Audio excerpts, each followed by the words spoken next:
English has 12 tenses.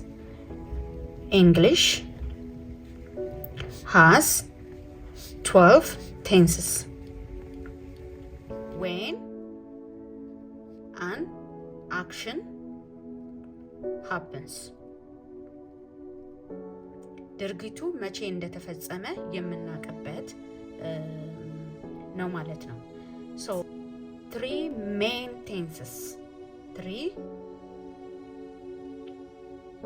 main tenses.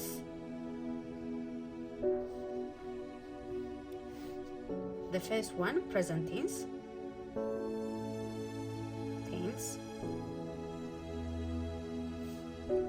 And then past tense.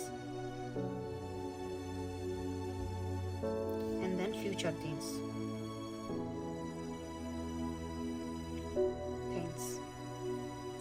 Future tense.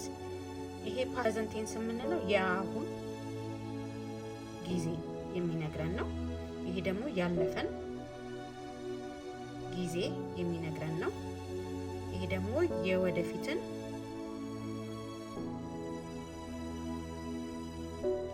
ጊዜ የሚነግረን ነው ማለት ነው። ድርጊቱ መቼ እንደተፈጸመ የሚነግረን ነው። መቼ እንደተፈጸመ የአሁን ጊዜ አለ፣ ያለፈ ጊዜ አለ፣ የወደፊት ጊዜ አለ ማለት ነው። ፕሬዘንት ቴንስ፣ ፓስት ቴንስ፣ ፊውቸር ቴንስ ብለን ንግግራችንን የምንገልጽበት ዌይ ኦፍ ኮሚኒኬሽን ነው ማለት ነው። ይሄ በቀላሉ ይሄንን እነኝህን ሶስቱን በደንብ አድርጋችሁ በዚህ መንገድ ራሳችሁን ብትገልጹ ማንም ሰው እንግሊዘኛን ኮሚኒኬት ያደርጋቸዋል ማለት ነው።